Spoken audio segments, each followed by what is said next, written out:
Hey, howdy, hey.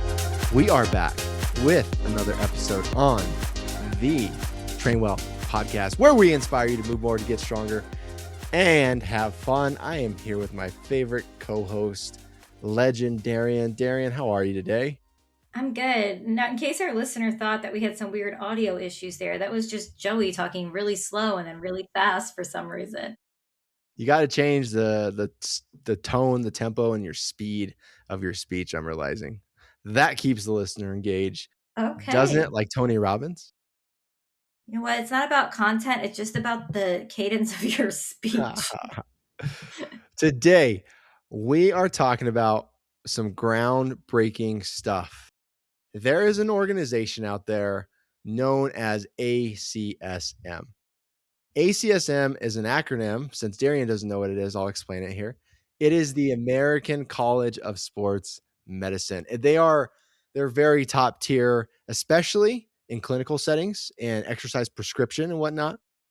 But they have guidelines, exercise guidelines that you probably all heard throughout, growing up, where, you should strength train, you should do aerobic work. That's where the big thing came out of, either 75 minutes of moderate to high intensity exercise or 150 minutes of low intensity exercise for aerobic prescription.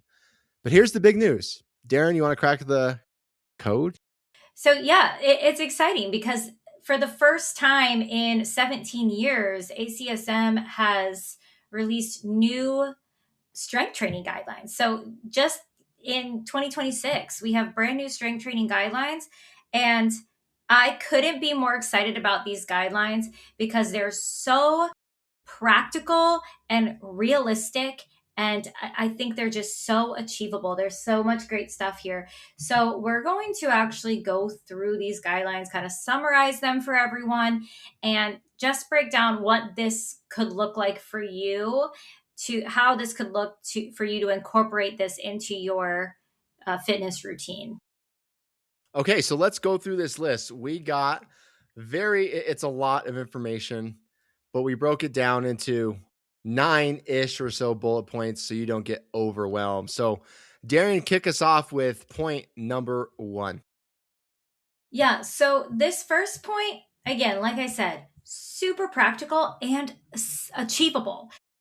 You want to aim to work all major muscle groups 2 times a week. Now, this isn't, a huge divergence from what previously was the standard, but I think that this is good to go over again.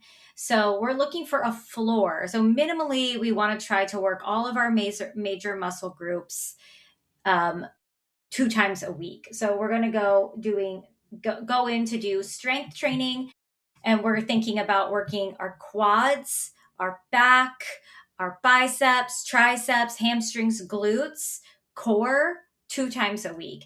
And you can hit that by working your primary movement patterns. So you've heard us talk about these movement patterns before. We're looking at a squat, that's your knee dominant movement, squat or lunge. A hinge, that's your hip dominant movement where you're working hamstrings, glutes. We're looking for pushing movements, that's working your triceps and your chest. Pulling movements, back, biceps, and then adding in, we love this, some carries. These are great for longevity, for grip strength, really full body core engagement. So that's something like your farmer carries, your suitcase carries, things along those lines. Okay, so Joey, take us through what is next on this list of guidelines. Next on, and you pretty much hit on it, is to train all major muscle groups, as we alluded to with. I always encourage people to switch their mindset from, unless you're a bodybuilder, an aesthetic competitor, physique or whatever, to shift your mindset from muscle groups to muscle patterns, as Darian just said: push, pull, hinge, squat, carry, lunge, twist, whatever. But I would like to highlight now, what, to your first point, the new guideline is train at least 2 times a week, right? It was what you just said. And what I want to focus on with this major muscle groups is, now the split matters. So a split is like, am I doing push, pull, or legs? Am I doing total body 3 days a week? Am I doing 1 day of upper, 1 day of lower? This is where it really becomes mission critical on how you structure your plan. because you need to not leave a muscle group unchecked now. That's the big takeaway. And so let's just go over common splits, okay? For a common 2-day split, I would recommend 2 full bodies so you can check the box. For a 3-day split, you can go with push pull legs. You can go with total upper lower. You could even do total upper lower the first week and then upper lower upper the second week. You can stag it like that. For a 4-day split, you can start to go into some isolation stuff. Like you might do like a push day is more of a chest and tricep day. You can think about it like that. A pulling day is back and bi day. You have your leg day in there. Then you have your shoulder and arm day, let's say, for your 4-day split. But now that we have to hit all muscle groups, right, you may think about moving or spreading out a little bit of lower extremity work throughout your week now, as opposed to just loading on that one lower body day, because that can be very, very intense for most people. We'll talk about how to spread volume throughout the week. But the main takeaway, again, is now you have to think about your split, how you're going to set it up week to week to week so you can hit all major muscle groups. Everyone knows my favorite split: push, pull, push, pull. So push, pull, push, pull. You could do Monday, all your pushing exercises: triceps, chest, quads. So we're looking at squats, we're looking at push-ups, we're looking at bench, overhead press. Joey, don't come at me for overhead press. I still love it and believe in it. And then pull day, we're looking at deadlifts, pull-ups, rows, single leg deadlifts, anything, hip bridges. And then you could break that up into like horizontal or vertical throughout the week. So there's a lot of fun variety here that you can do to get in working all major muscle groups 2 times a week. Or if you're not a variety person, you don't want to think that hard, it's so simple: 2 full body days. That's it. Don't overcomplicate it. We'll get to that later. It's not overhead pressing. I love overhead pressing. I just don't like barbell overhead pressing. Okay, point number 3, D. What we got? Okay, use heavier loads for strength. Ugh, preach. What's Absolutely. So heavy is relative, right?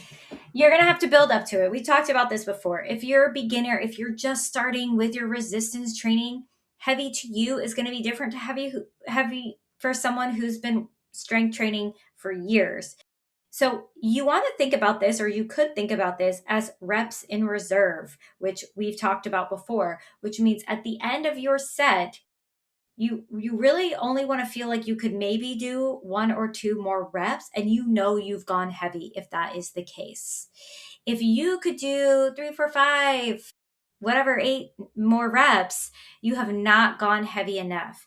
Of course, you want to consider form. You don't want to have a huge breakdown in form to be doing these reps. By the end of a set, maybe a little bit of breakdown is expected, but you should be remaining safe and engaged the whole time. So we're looking for you to be increasing your weights every week in the beginning, if possible, maybe every other week, every month, just gradually adding more weight to increase your load. And the thing with lifting heavy is this: I think people really get worried. We still hear it all the time. It's like, I just really don't want to get bulky, which to me, I'm like, how is it that people still think this? But it's okay, because there's a lot of information to sort through in the fitness industry. You do not get bulky from lifting heavy weights. Heavy weights with lower reps builds your strength. It is not hypertrophy building, meaning it's not going to build mass. It's going to build strength.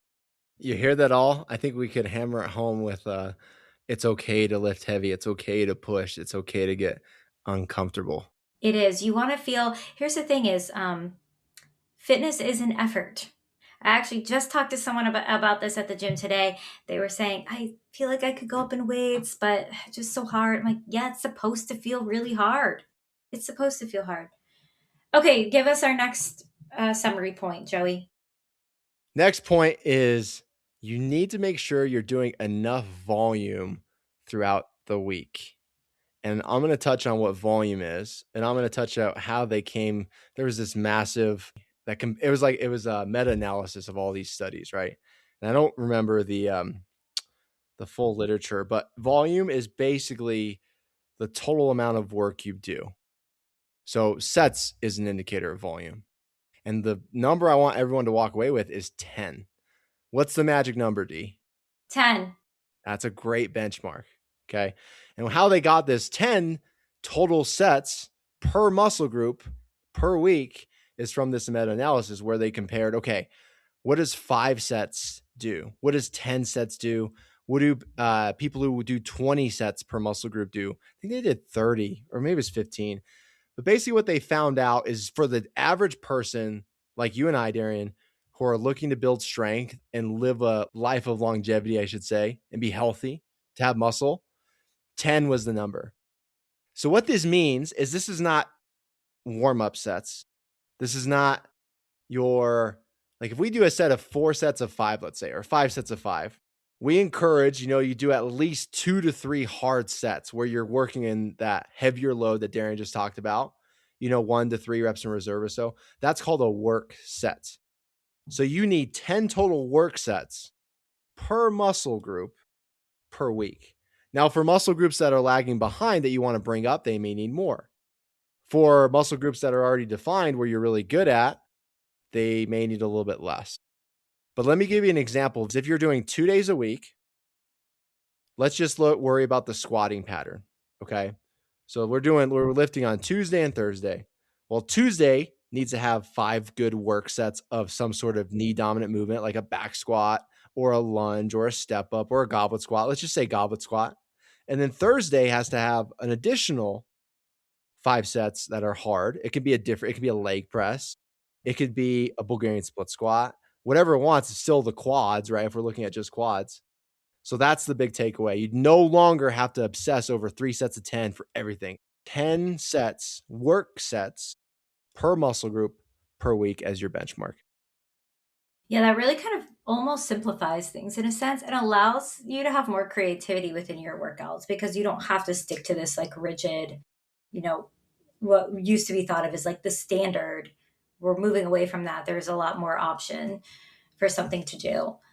Okay, our next point. Okay. Move lighter to moderate loads fast for power. I'm so glad this is in here because here's the thing. As we age, everyone's heard about this. You lose muscle mass as you age. Now, the reason that that people tend to lose muscle mass as they age is because they're losing their fast twitch muscle fibers. That is diminishing. And what generates those fast twitch fibers is power exercises. And because as you get older, people tend to be a bit more cautious or lower impact. So it becomes a little bit more challenging to do those power exercises, things like box jumps, anything where maybe you're doing like a chest, what's that called? A chest throw. Joey, help me out. Chest pass with the ball. A med ball chest pass, yeah. Yeah, you want to do that like high speed, like really generate power. So anything where you're generating power. At times these moves could be higher impact, but I would argue like start doing them now. Do them even like if you want to start doing box jumps, start with like a single leg like high skip. Something that's like a little lower impact and then work your way up because ultimately getting that impact in there and generating that power is what's going to keep you stronger longer and improve your bone density, which is something we all want as we age because the muscle building the strength is actually what increases the strength of the bone because the body is adapting to that load. So it's really important that we're still getting power exercises in the mix. That is going to be vital to your programming. Yeah, well said, D. I with power, or moving things fast, right? We know that F equals ma, force equals mass times acceleration. And so you have a mass, you move it fast, right? That's what's going to move the needle. And so a great way to do this is like, you don't have to complicate this. Like after a warm up, like after you're warm, like you've done a 5-minute walk, you've done some mobility, you've done your correctives. That's a great way to end your warm up and spike your nervous system to prep. So you can do some med ball throws. You can do some kettlebell swings. You can do some battle rope slams. You could do some box jumps or regressions of box jumps or whatever you have to do. And the volume doesn't have to be low. It just has to be there with intent. And I want everyone to Google Prilipin's chart. It's Prilipins.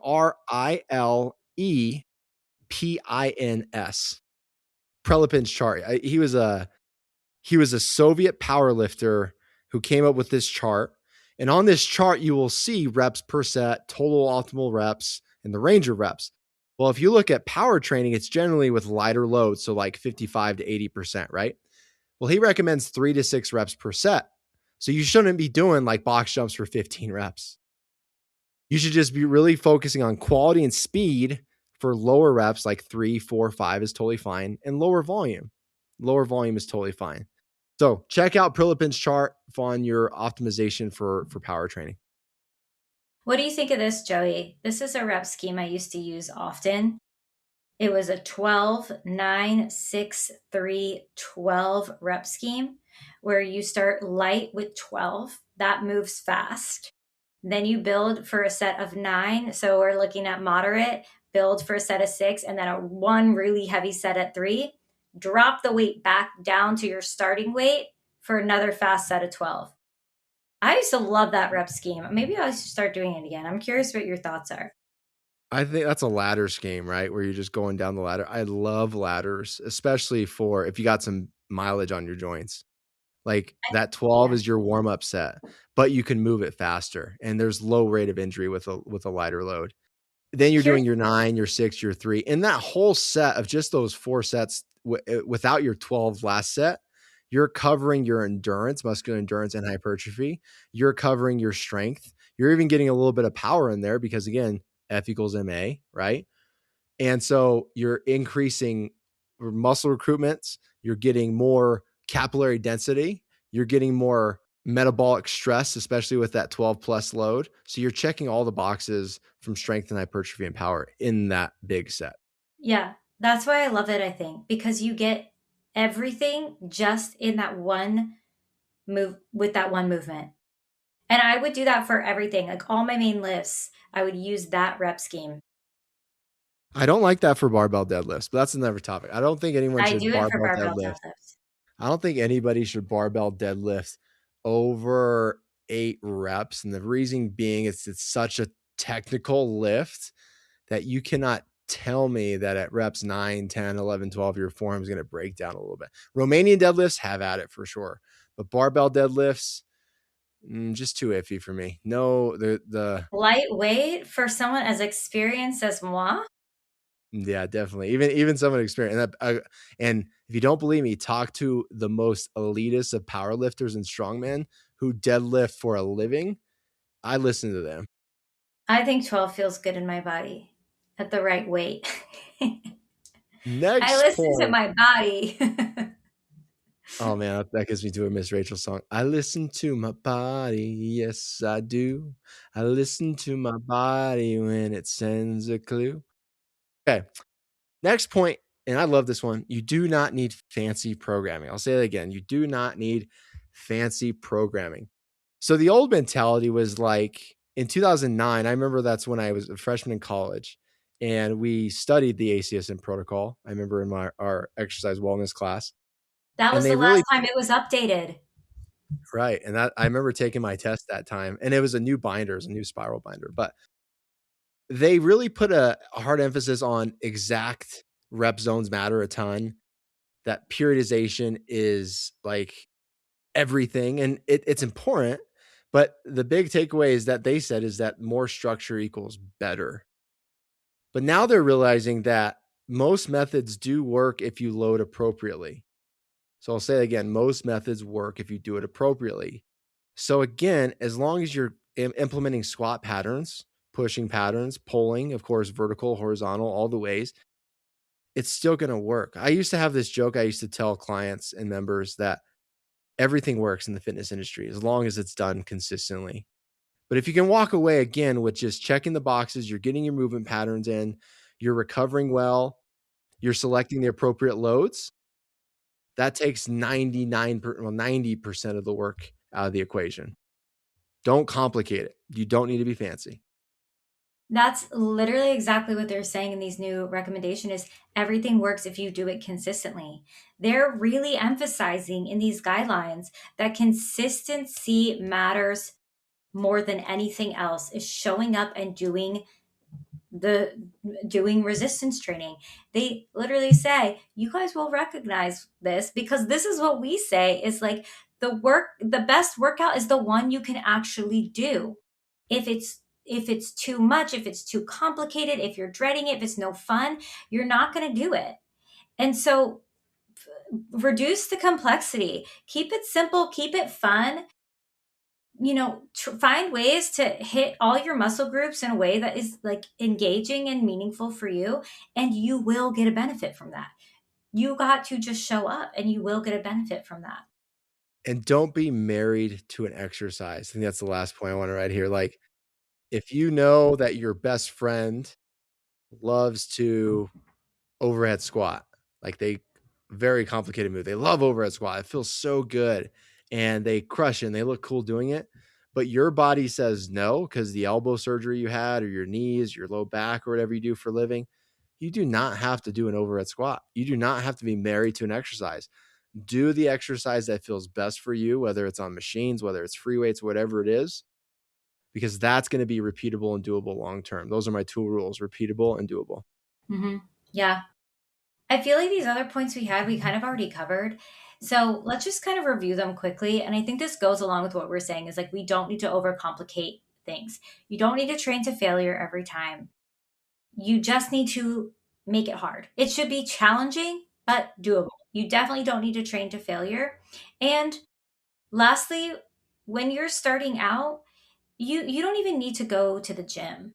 You can start resistance training at home with your body weight, with bands, using what you have available to you and work your way up. Kind of like we're saying, like it does not have to be some, crazy fancy program that you find online from your favorite influencer. It can just be so simple and it should just be something you can actually do. Okay, let's finish with a quick full body workout that you can start with. Darian, why don't you go first? Give us a quick total body workout.